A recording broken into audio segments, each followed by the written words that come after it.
Boina, ¿cómo estás? Buenos días, Leonardo, un gusto saludarte. Y saludamos a Verónica Ortiz en el enlace. Verónica, buenos días.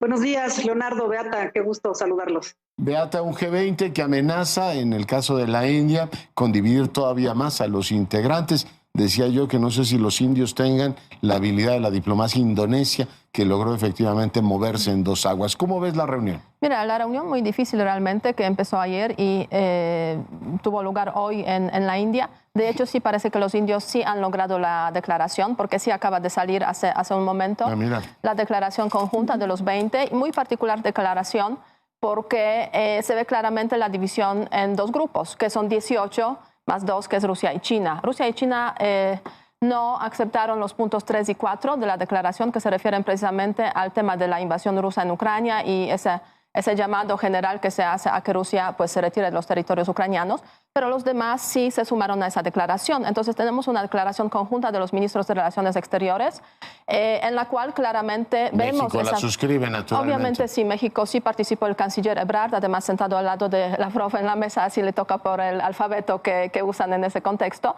Entonces, sí, efectivamente, yo creo que sí la diplomacia de la India logró pues, convencer de que este formato de la declaración en la cual se subraya que existe esa diferencia, ya por segunda vez, porque el año pasado obviamente también Indonesia logró, digamos, ese tipo de declaración, pues creo que va a ser una constante a lo largo de este año 2023 durante la presidencia de la India. Una India, Beata, que se ha venido absteniendo sobre el tema de Ucrania, ¿no? Sí, en los foros multilaterales. Es cierto, en los foros la India pues ha tenido esa actitud de abstenerse y eso sí ha sido muy criticado obviamente por el Occidente, pero al mismo tiempo vemos que a la India tampoco le interesa esta guerra y yo creo que el manejo que ha tenido del G20, de la reunión de los ministros de Relaciones Exteriores, nos refleja de que también India de alguna forma, de esta manera al menos, quiere presionar a Rusia y obviamente China al lado, que sabemos muy bien que las relaciones entre India y China no son muy buenas, históricamente hablando. Una vieja rivalidad. Verónica Ortiz, ¿tú cómo ves las cosas?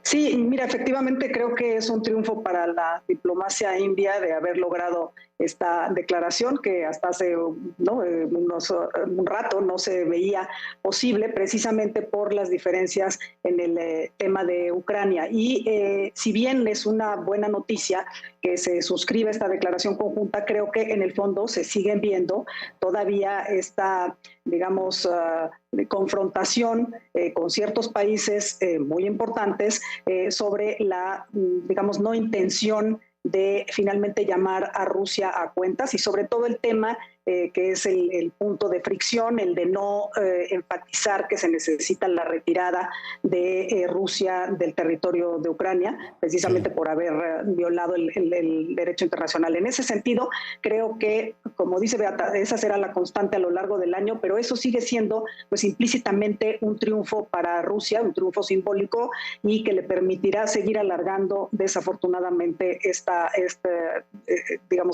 invasión ilegal a todas luces con el derecho internacional, pero que le seguirá dando, me parece, espacio para continuarla. Finalmente, Rusia no está viendo afectado su territorio. El territorio afectado, invadido y, digamos, bombardeado y minado es el de Ucrania. Entonces, a Rusia, pues todo esto le sigue dando tiempo.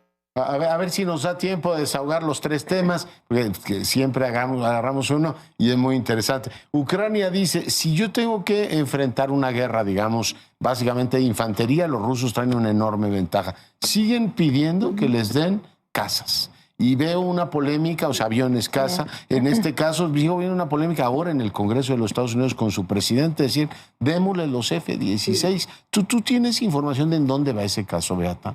Mira, es un debate que ha empezado ya hace un par de meses, básicamente. Ha habido declaraciones pues, contradictorias, por una parte desde la presidencia, desde el presidente Biden en su momento, que dijo que no, de parte de los europeos que dijeron que podría ser, aunque pues hay que discutirlo en el contexto de la Alianza Atlántica.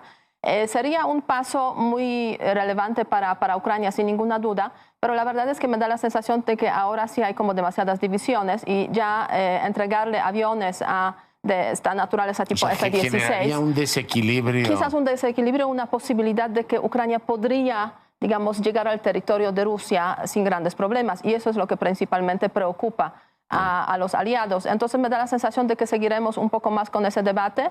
En junio se celebra la cumbre de la Alianza Atlántica en Vilnius, en Lituania. Y no sé si llegaremos hasta esa cumbre, digamos, para desahogar este tema, pero no es, o sea, es un tema que se discute, pero lo fundamental desde el punto de vista de la Alianza Atlántica en esos momentos es entregar, obviamente, los tanques a Ucrania, o sea, todos los Leopards que se han comprometido, ¿no? Y los Abrams, los Abrams seguramente se tardarán un poco más, pero los Leopards en principio. Y por otra parte, el tema de la ampliación de la Alianza Atlántica, que es un tema político. Ayer el Parlamento finés aprobó, ¿no?, el ingreso. Sí, es cierto, lo aprobaron. Obviamente queda pendiente la aprobación en dos parlamentos, los países importantes, que es Hungría y Turquía, sobre todo. Y en Hungría ya empezó el debate sobre este tema, pues ayer justamente también.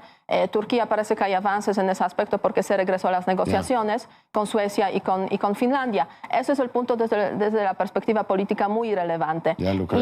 Y la verdad es que el tema de aviones sí está ahí porque los ucranianos insisten mucho, pero no siempre el occidente responde a todas las insistencias de Ucrania, como lo hemos visto desde el comienzo de la guerra. Y el tema de, por ejemplo, cierre del espacio aéreo de Ucrania, etcétera, todo eso, o sea, la decisión no está tomada.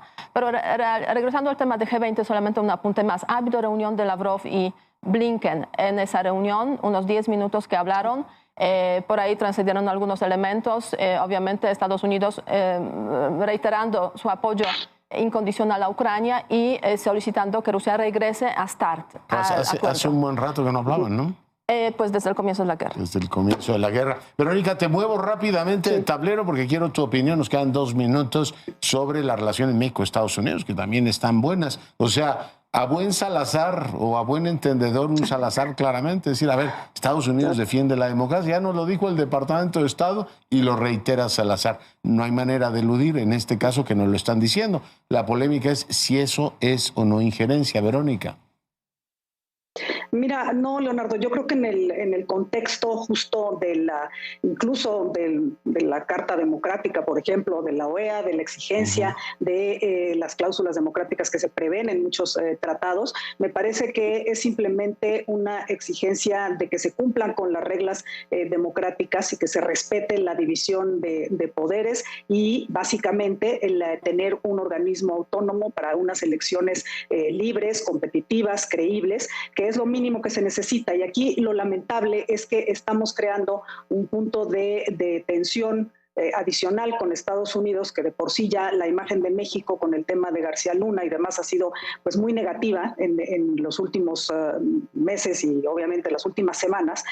Con esto reforzamos este hecho de ser un socio que además de que es violento y poco cooperativo en el tema de seguridad que tanto les importa en Estados Unidos, con todos sus matices, pero también ahora un país que tenía resuelto el tema de las elecciones y que lo está dinamitando. Entonces, no hay que hacer, digamos, como dices tú, al buen entendedor, yo creo Salazar. Que las alertas están encendidas Salazar, en Estados Unidos. Que es experto en ver siempre lo más positivo en México.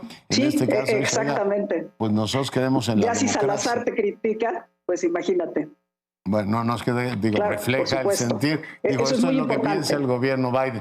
Verónica Beata, pues muchas gracias por su participación. Por supuesto. Nos vemos aquí la semana próxima y nosotros nos vemos mañana. Cuídese y sea rabiosamente feliz.